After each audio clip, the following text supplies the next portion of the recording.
All right. Hello, everybody. It's Are They Out There? And we are really going to go down the rabbit hole tonight. We are going to talk about Bob Lazar and his claims and what he thinks about UFOs. And but we have the privilege of having Fred Lewis with us again tonight because I think Fred wants to go down the rabbit hole with us on this. And of course, our continuing co-host with Stuart and Bobby. So welcome, everybody. Let's get this out of the way too. Get a hold of us at Are They Out There, the number one at gmail.com. You can get us on YouTube, iHeartRadio, Apple Podcasts, Spotify. So check us out and let's get right to this, guys. So who wants to jump into this about Bob first, man? Stuart? Bobby. Well, I know Bobby's been doing a lot of research, and I know it's kind of So like I didn't really know much about him at first, and so what I read is he's basically nobody can he's basically a fucking self-proclaimed fucking physicist, and he says he was hired like in the 80s to reverse engineer extraterrestrial technology, saying he worked at a secret site called S4.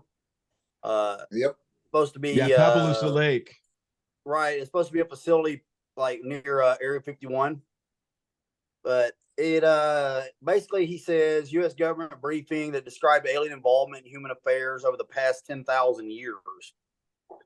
His claims brought additional public attention to Area 51 and fueled conspiracy theories surrounding its classified activities.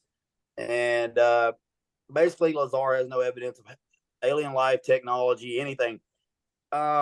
And the thing with the guy is, until Stu brung it up, is when you look into his background, like even his criminal record and shit, it's like, why the hell would anybody take this guy serious? Right? So, here's the thing too. So Bob Lazar claims to have gone to MIT, right? Yeah. So in high school, he finished third from the bottom of his class. He actually attended Pierce Junior College. Now, when he was claiming the professor of his classes that could verify who he was at MIT, they found this professor at Pierce Junior College. When he was where they were like, yeah. So, I mean, he never went to MIT or anything like that. And he claimed to have worked on the, quote, sports car or the UFOs out there. He had mentioned that, like, he was walking down a hallway and he looked in this room and he saw a long arm and saw the little grays in there with men in lab coats, and the UFO he was working on supposedly was like child-sized seats in it and shit like that. And then that's where he described the whole anti-gravity motor in the middle of the UFO and all that bullshit. So he also said he went to fucking Caltech and and people are like, dude, if you go to Pierce, like, you don't go to MIT. Well, that's one of the things. Like what he was talking about, is like all of that stuff. When it goes back to, like, there's the things that he does have for, like, the bone scanner. There's a certain scanner that they had out at the S4 site that he was able to describe and whatnot. But everything that he has said or done, they've been able to backtrace it to where there something that came out, like a movie or like some article or something along the lines came out before he made his claim of something. You know what I mean? He did have that periodic, the element, 115, what was it? Element, what is it? 151. Or element 151.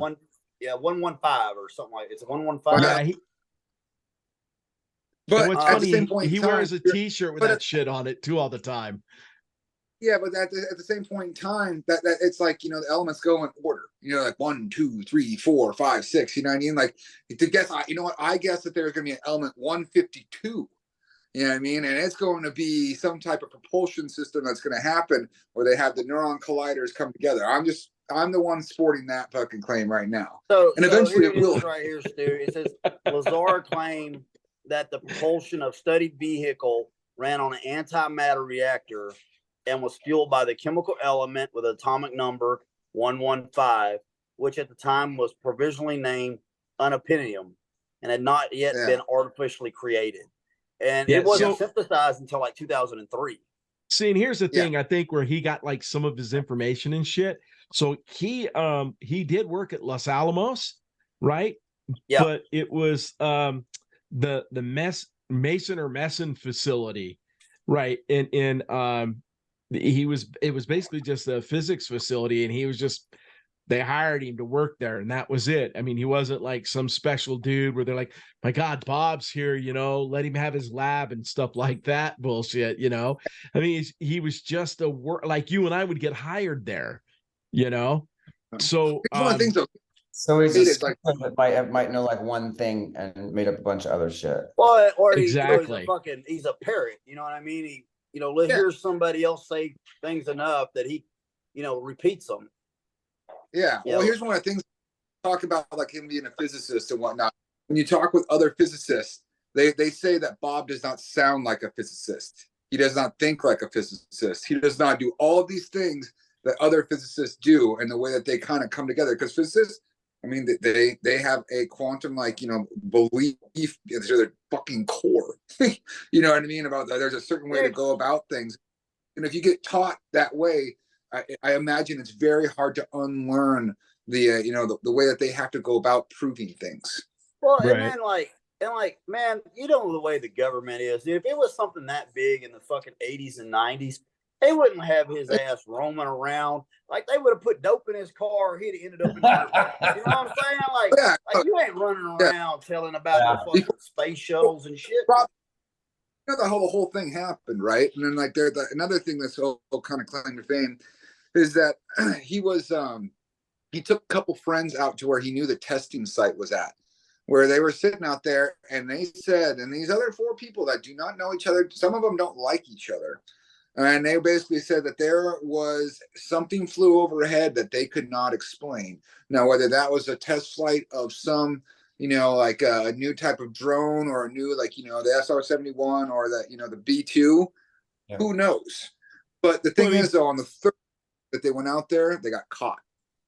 See, back in the 80s, though, you had the Nighthawk, you had the F-117 under development. Yeah. Right. So here's the thing for me that I think why he started doing this. So all of this started coming about in the late 80s, right? So in 1986, he declared bankruptcy. Okay. And he was a self-proclaimed film processor at that time. So here's a guy that's claiming bankruptcy, right? Needs money, right? Knows a little bit maybe about what he's talking about, but then goes like full bore, right? And look at the notoriety in the books, the movies, right? The paid interviews. Now he's making bank, right? So he goes from being broke to look at me. And of course, every time he gets interviewed, he's like, I really don't believe in UFOs really that much. I mean, I don't study them. I don't like seeing he's them. like, I don't want to hear about them.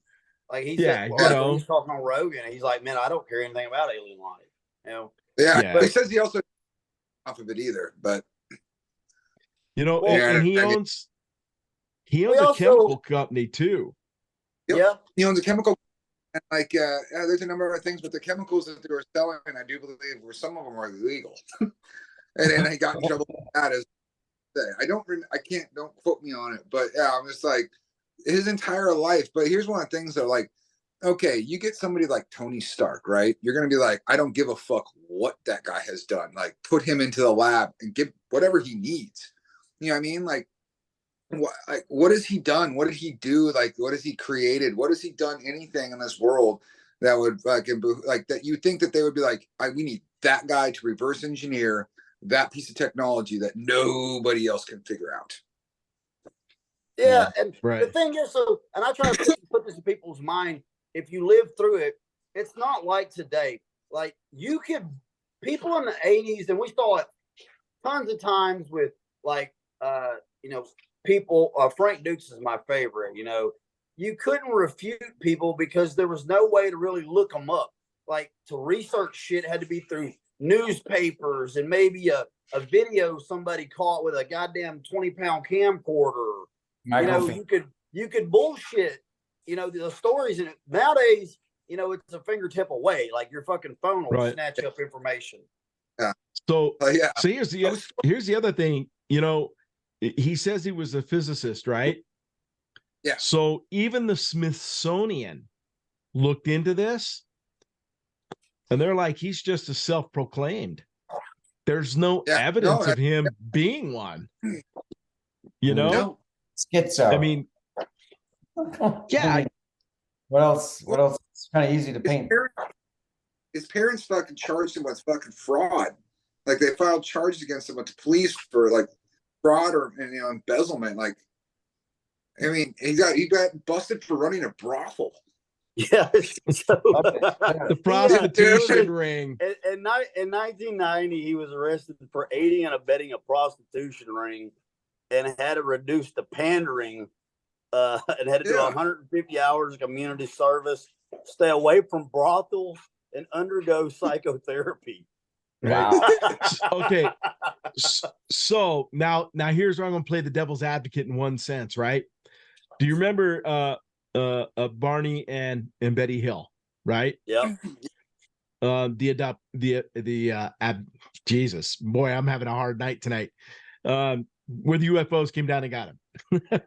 So Betty under hypnosis drew a star map, right? Do you remember that when we talked about it, right? And somebody like charted out the stars and said it was Zeta Reticuli. Okay. In Lazar's quest and stuff like that, he described the grays being from a 2-star binary system. And guess what the system was? Zeta Reticuli. Right. Yeah. So like, okay, so is there a correlation there, or did he just pull that out of the air from, Betty's story? You know what I mean? Yeah. Or is there something to this? Because, that Zeta Reticuli comes up all the time with UFO talks and stuff like that, like where the grays come from, because I guess they've classed different aliens as different types of the grays are the most common. But every now and then you keep hearing, the Zeta Reticuli system of where the grays come from. What are you guys' thoughts on that? I think he saw. I think he got some. So I think the guy just got some newspaper, or he was following, and made his story believable. If you got some details, kind of hard to be a coincidence. Yeah. Well, there's a guy that basically like he obsessed over the whole Bob Lazar thing, and he essentially broke down every like main point of his story. He was able to go back and be like, okay, well this, like this, there was an article that came out a year before Bob came out with this, or but there's nothing that Bob Lazar has come out with that was like original. Everything can be traced back to something before that he could have seen a newspaper article, or he could have done something. Now, is there some weird shit that goes on? Yeah. You know what I mean? Like, like the security, like, like they, there was this one where they tried denying that he worked for them whatsoever. And you can see very clearly that his name is like on a flight manifest, or you can see that it's on, some type of like, what is it? What are those called? You know what I mean? Like, it basically gave his phone number. You know what I mean? It's a God, why am I spacing the word for it? I know, right? Brain cramps tonight. Yeah, it's not an inventory, it's a directory. You know what I mean? So there's a directory. Bob Lazar. So here's another thing with Bob too, though. All right, remember he said that he's the one that found the element 115 and all that, and that the FBI raided his house trying to recover the element, right? You know what the truth of that one is? The FBI raided his house because he had sold a drug called thallium, I think is how you pronounce it, to a murder suspect in Michigan. Holy shit. Right, yeah, right. So Lazar wasn't listed as a suspect, but he gets raided by the FBI, and instead of being honest about why, he's saying, "Oh, it's because they were trying to get the element 115 back from me." Yeah. You know what I mean? I mean, it's a great spin. Yeah, I mean, you Yeah. can use everything to turn into whatever you want. He's a Well, here's classic, another thing. probably like a sociopath too. Back in the, I didn't think. I mean, that's when they could. That was prime time. They could fucking kill you, no problem. And you know what I mean? Like you go out camping in the woods, like, or you go on a plane ride or something. When you got a flat That was tire on the side of the road, a tractor trailer truck runs you over. Yeah. Right. Yeah, you just go nighty night, you know, never I mean, come they back didn't even. from it. I mean, they didn't even go that hard with Ruby Ridge. They just went and shot everybody. Did you Right. ever hear? Hey, did you ever hear about the one guy who was missing fingers, had like a scar across his chest and whatnot, and he said that he got into a firefight in Delta Force where they were down caverns. They were digging a secret underground base, and then they went down. They broke through a cavity in the top, and they went into this place, and there was a ton of aliens that were there, and they ended up getting to a firefight with them. And he said he killed one of them, and then the alien had like a plasma, like almost like a laser pin, but it sliced his fingers off and burned his chest. And then a Delta Force commando threw him in basically on a gurney that was like elevator going back up, and that was the last he heard of it. He spoke at so many different conferences, everything like that, and he's like, if I die, under suspicious circumstances, it'll prove everything. Well, he did end up dying not too much longer after he came out with his stories, right? And they found it was he was strangled by surgical cord. But the weird thing about it is that he was tied from the back with his hands and whatnot. There's no way that he could have done it, and it was listed as suicide. But you know what I mean? So, yeah. Right. Well, So I mean that happens quite often. Like I want to say, man, hell, it might have been just last year when another Clinton employee, they deemed it suicide, and he had a shotgun blast to the chest and hung with an electrical cord. There was a guy down here. You're like balancing in a chair, and then you're called. There was a guy. well, I guess I want to say it was about if the 10 blast years didn't ago. kill you, knocking you off the chair, hanging yourself will. They deemed him as well. He was another Clinton ordeal. He had 3 gunshots to the head, suicides. Yeah. Right. All right. Well, let's not get off into the Clinton stuff and all that. Let's keep on track here, But we're talking about aliens, right? I mean, yeah. So all right. So Lazar says that the S4 has these UFOs and stuff, right? Okay, and we're all in agreement. Lazar's probably a little out there, right? I mean, liar. But now, think about what's been going on with the stuff coming out about Admiral Wilson. Yeah. And the Wilson memorandums. I think Lazar knows something. I think, I see. And then this is where I go back to, okay, I think he's a fake, but then I've got some of the transcripts sitting here in front of me between it's Dr. Eric Davis and Wilson's interview, basically, on the memorandum that you can find at Congress. I mean, it's the Freedom Information Act with Congress, right? And part of this is, and I'm not going to go into a lot of it, right? And I'll just check this out.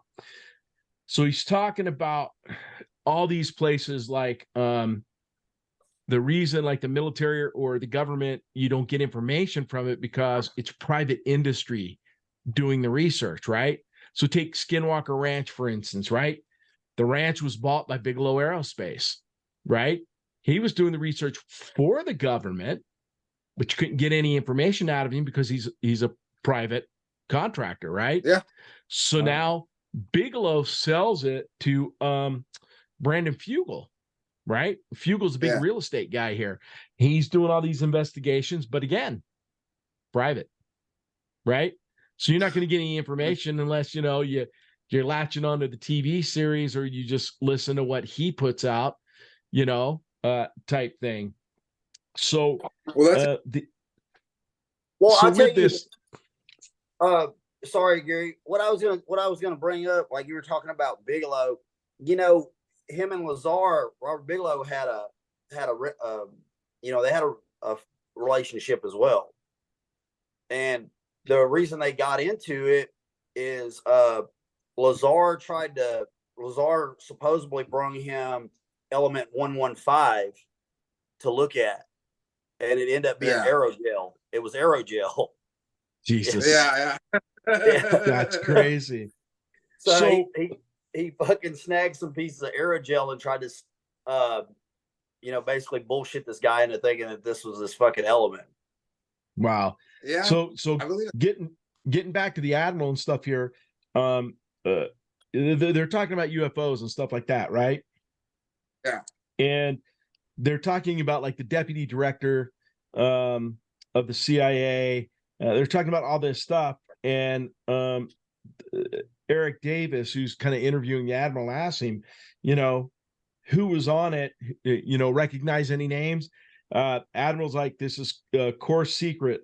Willing to say most were program employees' names and titles, civilians. Didn't recognize any military personnel that could be there, right?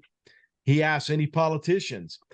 Nope. No White House names, no president, no congressional people, no congressional staffers. Any in Clinton or Bush senior administrations? No, but a handful of names were Pentagon individuals I recognized, a few from OUSDAT, one from another department, and another from NSC, who is a Pentagon SES employee, right?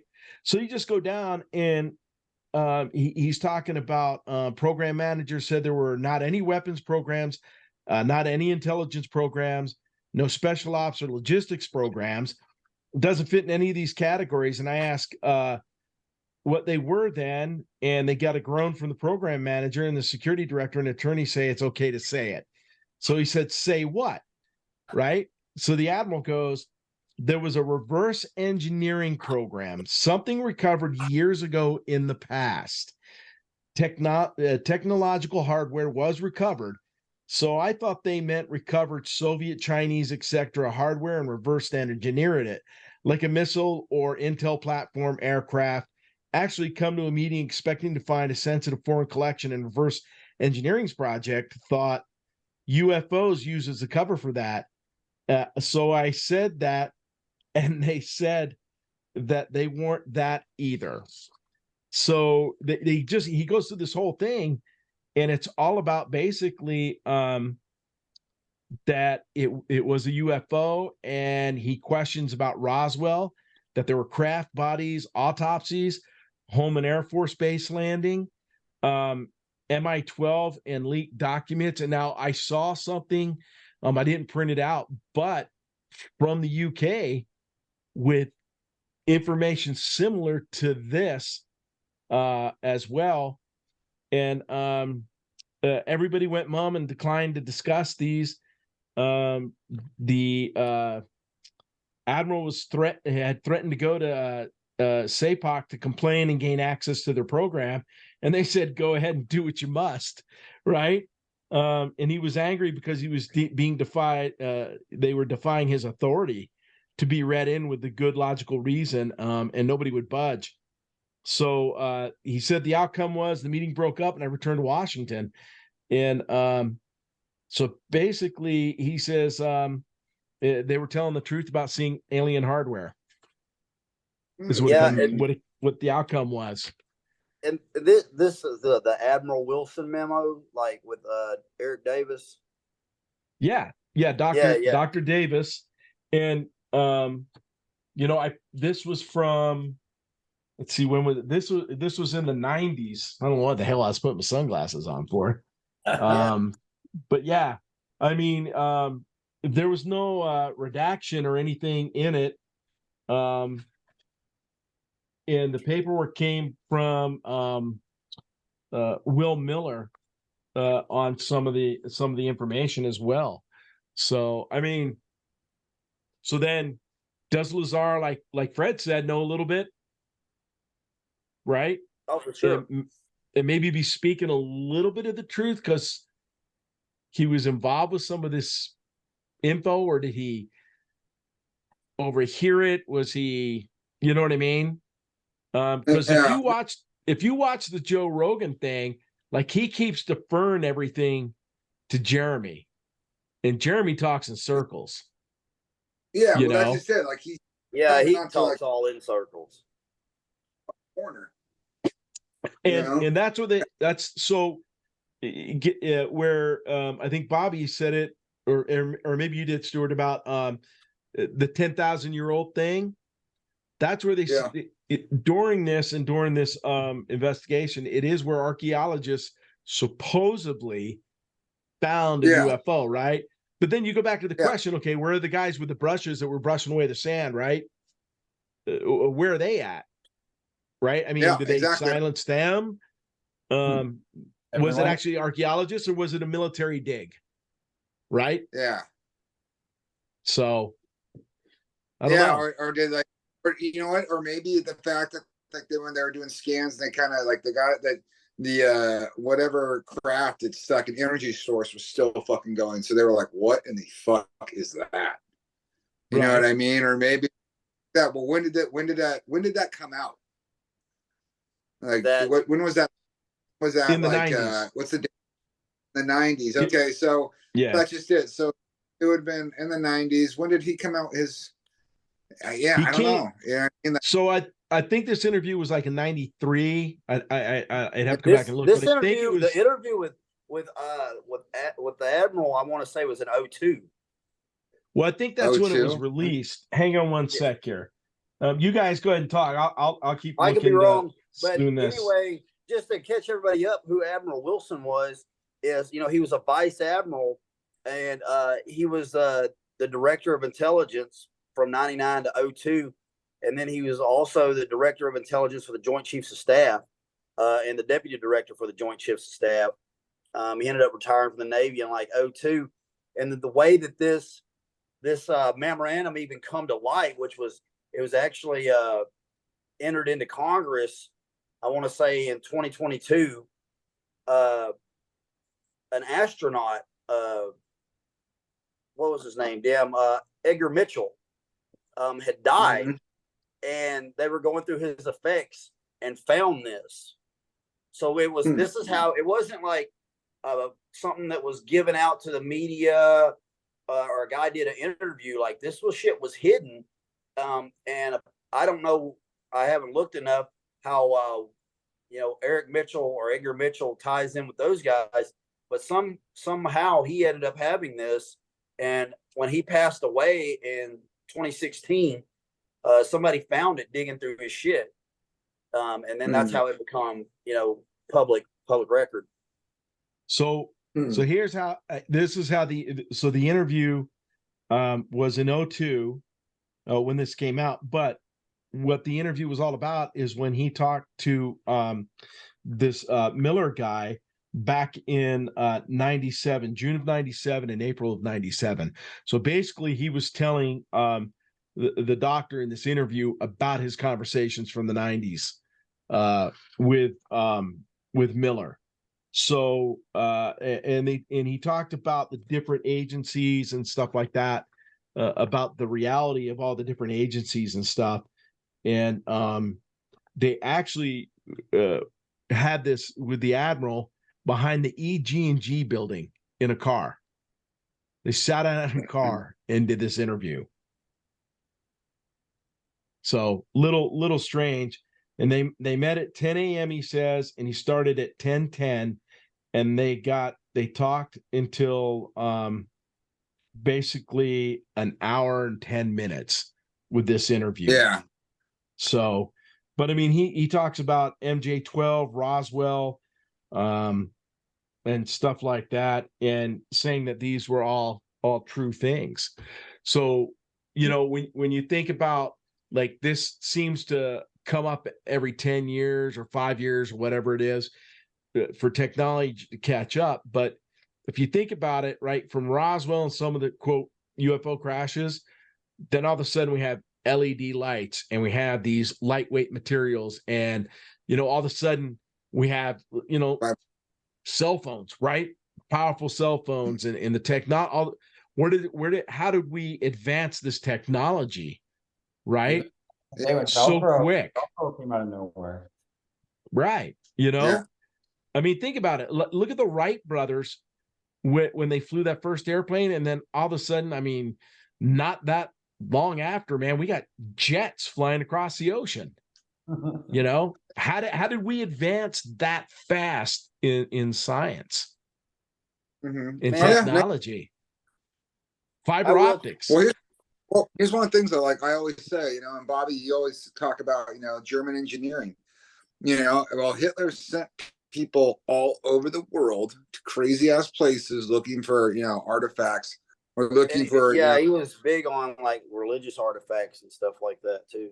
Well, what I'm always like, thinking about as far as like, the Nazis and their advancements and whatnot, because when we finally, defeated the Nazis, it was like a mad grab for scientists, for tech, for everything. Like, I mean, for God's sakes, like like the AK-47, the Klitschnikov, right?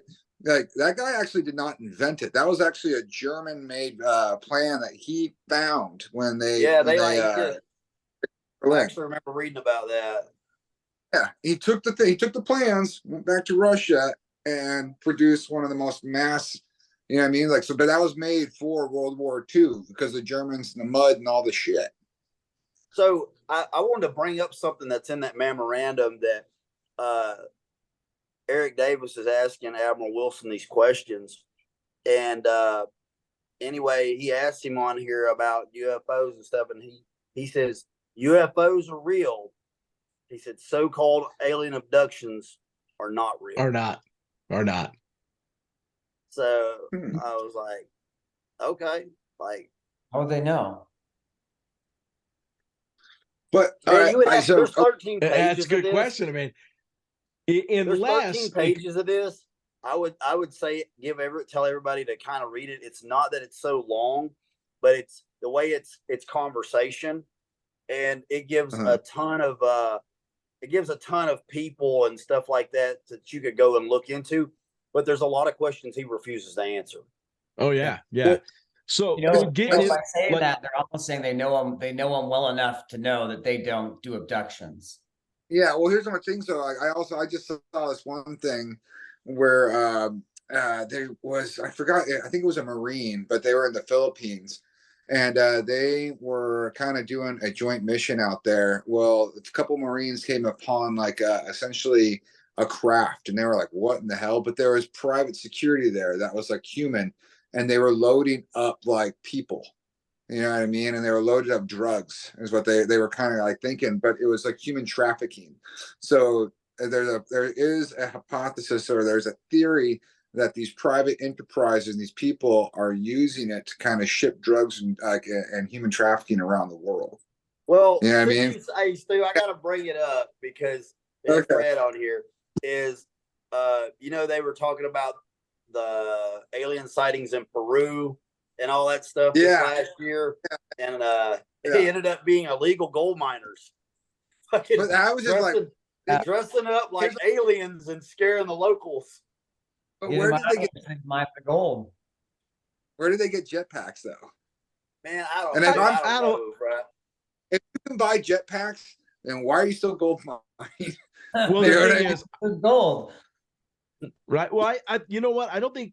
They said the jetpacks, but you know what I think it was for the lights? I think it was drones. It wasn't. It was LA Gear lights. I had a pair in like the 7th grade, and when you stepped on the fucking back of the shoe, it lit up lit up red. They were hovering like 1 to 3 meters above the jungle floor. That's what they were saying, but I mean, they brought in the army and found the gold miners, right? Yeah. Oops. So. Right, exactly, right? Coincidence. They were there too. Come on now. So Fred, when you were with Parker, where did you guys go? Like, I know you went to Peru, right? No, I went to Papua New Guinea and Australia. Papua New Guinea and Australia. Okay. So with Australia or anything like that in your journeys and stuff like that, and not part of the gold mining, but did you ever see anything out of the ordinary in those parts of the world, in the sky or anything like that? No, the only time I've ever seen stuff was either in Idaho or Maine. Never anywhere weird. I lived in Hawaii for 6 years, and you'd think that'd be a place you'd see a lot of stuff like that, but never saw anything like that there either. Huh. There's actually interesting. there's a famous sighting that was along there. I can't remember. It's like like when you take that left, Fred, and it's like it's the final stretch to Dawson, and you cross that bridge. There's that fuel depot. You know what I'm talking about? Yeah, you head to the North Pole or to the Arctic Circle. Yeah. So, but there's supposedly like what happened was back in the day, there was a UFO and it was the size of a football field, and it basically went down. It was traveling at probably about 10, 15 miles an hour down that river, and people observed it for about 45 minutes. And then it's almost like they were changing a flat tire or something. You know what I mean? Because as soon as that, they said there was a sound of a different hum, and that thing took off. But there were people just sitting there, just pacing along with it and just taking the pics. But this thing was just cruising down the river. Well, and I think I'm going to give Bob Lazar credit for one thing. He got people talking about UFOs, right? Yeah. And more people watching the night sky. I mean, you had the Phoenix lights. You have the Gulf breeze lights, right? If you remember, there was the abduction there on the Mississippi River. Those two fishermen that say they were taken by aliens when they were fishing, right? I mean, more UFO stuff came out after Lazar started talking about UFOs, and working on them. So I got to give him credit for that. We're past denying it at this point. So, I mean. Yeah. Well, the Phoenix lights, right? Crazy area. So, they had that V, right? And people said that they saw it like through multiple counties and whatnot. Well, there was a guy who came forward, and he was working on basically, but they were like as far as like balloons, you know what I mean, for like surveillance, high altitude surveillance balloons. But these things could travel like Mach 10 or some shit, something absolutely insane. But I remember, and he was like basically like he recognized the lights, and he's like, "Oh, I know what that is." You know what I mean? And he was trying to say that was a surveillance, but what's even crazier is that you can't find that video of this guy explaining what it is anymore on the internet. So, Stu, what you're describing right there, and I told this to Gary the other night. A few years ago, I was sitting in a yard with a friend of mine, and he lives in the country, so there's no lights out there. You can see the sky really well. And we're just sitting outside talking, and I'm looking, and I was like, "Man, do you see that?" And I showed it to him, and he's like, "Yeah, it was super bright, like brighter than the North Star." And it was sitting stationary. And man, I'm gonna tell you, when it went from a dead stop and it cleared the entire night sky within about 2 seconds, instantly, like that. And we're not talking about fade out like a shooting star or something like that. I mean, he stopped and he looked down at me, dude, and his eyes were about that fucking big. And you're never going to convince me that's a satellite or anything else to go where it went from a dead stop and being that bright and to clear the whole damn sky in 1 second, like just bow like that. And that's like satellites, they just travel at a certain speed. Like Fred, we were in Oregon when 2,000 miles an hour, right? It's a certain speed. At the same speed. All of them travel the same. Yeah, like they travel at something like 15,000 miles an hour. You know what I mean? Like it's the same. Like it's a constant just because of when you get past Earth's gravity, that's just how fast you travel. But yeah, I remember when we were in Oregon, Starlink launched, and we would see those satellite just like going across the sky.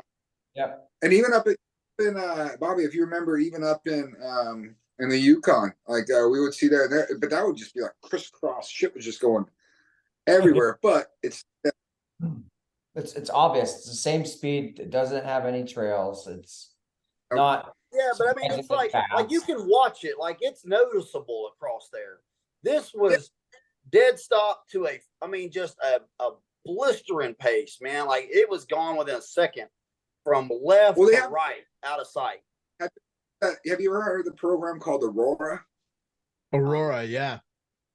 Aurora. So there's this one thing that they have where basically this jet or this missile, I don't know what it is, but there's this one, so there's a memorandum that talks about the Aurora, and then they have this one, if you look it up, there's a vapor trail that starts from, Area 51, and this thing is fucking cooking. Like, you know what I mean? But it goes around almost pretty much like around the world, and it does it. I think, and it was in like something ungodly. Like I don't want to quote the time because I know I'll be wrong.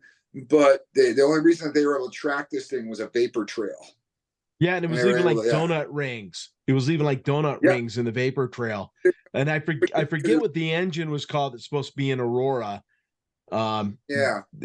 That's supposed to be, well, I hate to use the term out of this world, but yeah. And somebody actually had a picture of these donut rings in the vapor trail. Mhm.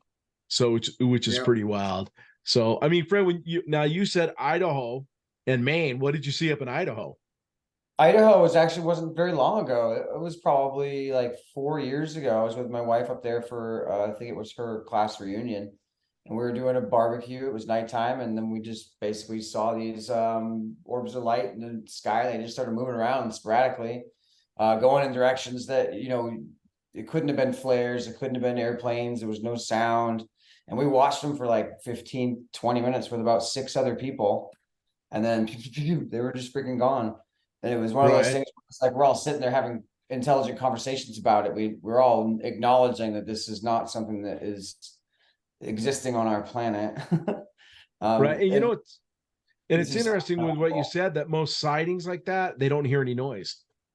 yeah, no noise at all, nothing, not even like zooming, not humming, nothing. And they weren't very far away. They didn't seem like they were like in the night sky. They seemed like they were in the same space we were in. Like enough where you could see shadows and you could see not shapes of the object, but enough where you could see that there's something behind the light. Right. Yeah. And that's crazy because I mean, I live at right by Hill Air Force Base. And I mean, when an F-35 takes out of here, an F-35 is leaving the base, right? So you would have to think that something like what you saw should make an extreme amount of noise moving like that. I've been around some of the high tech stuff the military has and special ops, especially with like stealth helicopters and stuff like that. You still hear them. They're not right. Yeah. They're not silent. Yeah. So I got a question, Gary.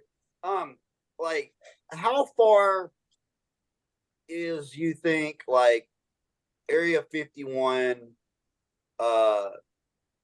Skinwalker Ranch, like how far is all that stuff from each other? So Blind Frog and Skinwalker are about 20 miles from each other. Area 51 from Skinwalker would probably, you're about 10 hours probably. I mean, for me, Area 51, from where I'm at, I'm about 8, right? Because I'm 6 to Vegas from here. Okay. So I'm just because it seems like I was wondering how close they were together because if you you put in their like Skinwalker or any of those names and in Area 51, there's always something, a story that's got them tied together, which, I know we said that, Bigelow, he right. had. Well, let me maybe give you a story that circulated for a while here in Utah. Once Area 51 was basically discovered and you were able to see it on the maps, Google Maps, all that bullshit, satellite photos. Supposedly here, not far from me, is supposed to be the new Area 51 here in Utah, out by the proving grounds and stuff. They actually had a satellite that they were bringing back material. I think it was from the moon or something like that. They actually had it land out in the Utah desert. Like they directed it out. Yeah. So, and this was about 5 or 6 years ago that it was hot and heavy on this story about the new Area 51. And like people started asking questions and then all of a sudden, poof, silence. Right. Yeah. So I think that, I mean, we've got, out in Tooele, we got the burn plant for the chemicals and we have the Dugway Proving Grounds, which is a missile bombing range and all of that good stuff. But beyond that, because you can't get past the missile range and the bombing range out there, there's an area out there owned by the government that nobody gets to. So is that the new Area 51 that they talk about? Because then if you think about it in what you're saying, Bobby, Now that puts Skinwalker, Blind Frog, the new base, and Area 51 almost in a line that would go it seems like from they're northeast all to south. right. And I was just, like I said, I was curious about that, and I know that, like you brought up several times, is the original owner before he sold it had a contract for UFO recovery. Well, you ever heard about the black satellite? No, well, that's a new one. Black satellite. So there's like, for the longest time, we couldn't really figure out, like, we could get like satellites to go around. You know what I mean? Well, there is pictures, and some people say that this satellite is like 10,000 years old, but it goes from north to south pole. You know what I mean? And look it up, but it is this weird looking thing. But they if you look it up, they think that it's an alien satellite because there's nobody claims it. Nobody does anything. And we just recently figured out how to go put our satellites like from north to south pole, like within the last, like, what is it? I think is that a geosynchronous orbit or something like that? Yeah. But they're using it now to, as far as like the global warming and the melting of the poles and whatnot. Right. But prior to, think about it, satellites have only been in the air for, like 70, 80 years. You know what I mean? Like, again, how did we jump the technology that far ahead? Like we went from Russian Sputnik, and in a matter of years, we got a guy in space in a rocket, right? Did y'all see India went to the moon? Right? Yeah, no shit. India's on. Yeah, but so like I said, but now, but they have pictures of the black satellite too. Right. And again, like I said, well, they just catch it. That's why I say, right. Let's get it. But playing into what you're saying there is, do you remember? This is probably about 5 or 6 months ago. The Pentagon said that they knew that there was a mothership sitting out there. What? Do you remember that? Yeah. Yes. The Pentagon, somebody in the Pentagon said, yes, there was like a mothership that is sitting, watching Earth, like it's in our orbit, basically. Yeah, that's what when they had a congressional about it, and just nobody gives a shit right now because everybody's like, and then it's just like, poof, that went away. So again, I give credit to Bob Lazar, if anything, just for bringing UFOs to the front and bringing all this stuff. And I mean, then the Tic Tac videos, and I can't think of the one guy that worked for ATIP that is now out there. Do you know who I'm talking about? Discussing all this stuff. Yeah, but what's even great, it's like Mitch McConnell gave him like a $15 million, $20 million budget to go ahead and like catalog all this stuff. And he's the one that helped. Did you see McConnell like just have that like 30-second freeze?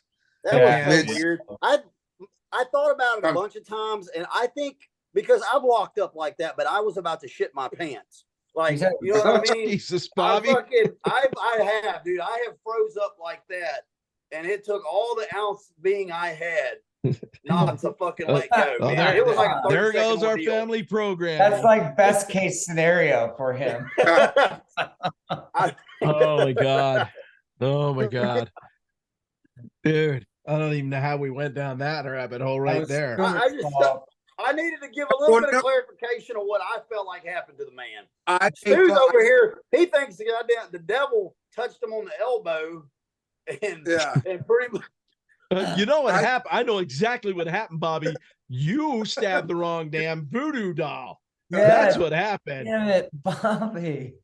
No, it's your fault. Watch your mouth, Fred. Fucking watch your mouth. You killed Mitch. Oh my god. I'm just saying. Like it's like when you remember that there's an alien mothership about to fucking invade Earth. You know what I mean? Where he just sat there and just off in his face, like, oh my god, like Havana syndrome or some shit. Well, the whole plan was that, and I brought it up before, is if you go and read Operation Bluebeam, that was like their whole plan eventually was to the CIA was to form a one world government, and they needed a common threat. So Yeah. Eventually, they were. If you read it, was the plan was to say there are aliens. We're going to be invaded. We all need to band together as one world, and go under one directive. And that was going to be our common enemy, like the damn movie Independence Day. Right. Look at one of Reagan's speeches to the UN. Reagan gave a speech to the UN, and he talks about, he's like, I often hope or wonder, if we were invaded by aliens, how we could all come together and forget our differences. Yeah, that was for Reagan. Mm-hmm. So here's what I think for a second part of this podcast, because I mean, we've already decided Lazar, not who he says he is, but he helped bring the UFO stuff to light in a sense. But we're starting to talk about how where the UFOs and stuff like that could lead us in, and you brought it up, Bobby, Edgar Mitchell, and that the Apollo astronaut, well, even the Mercury astronauts started seeing things. And I think we should delve into that because of the space program and how these guys were seeing stuff. And a matter of fact, Apollo 11 refused to say on a hot mic what was following them because they knew that NASA would cancel the mission and have them return home and not do the landing. Oh shit. Let me ask you this, Gary, because I cannot remember, where was it? And I know it was a mountain range where supposedly they were doing test experiments with aliens, like basically working with them. Who was that brung that up? There was a guy there was a whole deal about it. He about the Majestic? No, I want to say it was it might have been in Colorado or New Mexico, but supposedly there was a base underneath the mountains where they were working with aliens, and the guy actually saw them. I'll have to dig into it again, but I watched something about it not too long ago, and I want to say it was either in the Cheyenne Mountains or because there's supposedly a extraterrestrial base in Alaska, one in Colorado. What is it, Dulce, New Mexico? And then off of Catalina, right? Catalina Island. The underwater ones. Yeah. So I think we should delve more into the whole UFO thing with the NASA, the space program and stuff like that, because again, we talked about Apollo 11. They went 15 minutes on quote the medical channel. And I'll find the stuff about the ham radio operators that actually tuned into that frequency and heard what they were talking about. No shit. Well, hey Gary. Yeah. You also need to look up. There was two Italian brothers. I want to say they're from Italy, and what they did was they actually built a lot of their stuff, and they would intercept a shit ton of the space. Those are the two. I believe those are the two guys that intercepted the Apollo 11 transmission at 15-minute. Yeah, well, they have ones where they actually have that. They've intercepted Russian astronauts burning up, and Russia never said anything. Things like that. And then also did you ever hear about? I can't remember if it's China. I think it was China. Well, there was this one of their guys went up, and it was an unmanned thing. Well, once he gets up there, he's by himself, and he has to do this abnormally it's a long. I can't remember how many times he went around, but it sounded like somebody was knocking on the door on the capsule. Yeah, but he wouldn't say anything. But it sounded like somebody was ding, ding, ding. Dude, that'd be freaky. That would be the time I'd pull a Bobby and be all and try to hold it in. Man, I'm telling you, you get out in West Texas, you start eating that Tex-Mex or some of that stuff out of them food trucks, man, it'll get to you. So I will never do that if I go into space. This is the one, Gary, I was telling you about. So this place is supposedly the first claims of this base were in the 30s, and it's in northern New Mexico. It's supposedly supposed to house supposed to be a 7-story underground military facility there, and the guy's name was Snyder, is what it was. he supposedly that's where they had like a an underground battle with these aliens. They were like subterranean aliens that ended up killing like 60 humans. Is what they proclaim about it. But the guys that are talking about it, like these aren't quacks. Like this guys are this guy Paul Benowitz. That's how you say his name. He's a known physicist. And become involved in all this. And okay, he said he had been picking up electronic signals, and they were coming from underground. Yeah, let's get into that on the second part of this. Like I said, let's at least everybody picks like a base or something like that. We all like, so we don't step on each other's toes. We all like come back and just basically say what we're looking at, and then do like research on it. And then we'll fucking drop it on the show. All right. Well, I'll tell you what. If I drop the "Are they out there?" and you saw my back wall, it's nothing but Apollo astronauts that are signed, and I've got all but like 3 moonwalkers behind me. Yeah. Yeah. Oh, wow. So yeah. So I mean, I'm a total. When it comes to that, I'm Apollo space nut. I mean, I'd be more than happy to look into that because, there was just so much going on in those days, What about the dark side of the moon? Remember we talked about the Russians sending up a fucking rocket to the moon? Remember we were talking about something like, man, that would suck if it crashed. Guess what crashed into the moon just recently? Yep. Well, right before the Indian because India put theirs on. I brought it. I think me and you talked about it, Stu, or not. But I used to be a worry for me. I was like, what if somebody just blows up the damn moon? Oh man, because like it was, it's all over. It affects our tides and everything else. But agriculture's done. They're everything. China has got rights to mine the moon now because they're saying that the moon dust is jet fuel. Yeah, oh no, it is. They figured out they use a tune of that shit and it will power like one of the biggest cities in in China. It's like super clean power. Yeah. Well, I want to tell you, they better not mine on my part of the moon because there was a deal way back when that they were selling little plots of the moon or whatever, and I bought me a plot on the moon. So they better not mine on my shit, right? So that's all I'm saying right there. So, all right. So you got a claim on the moon.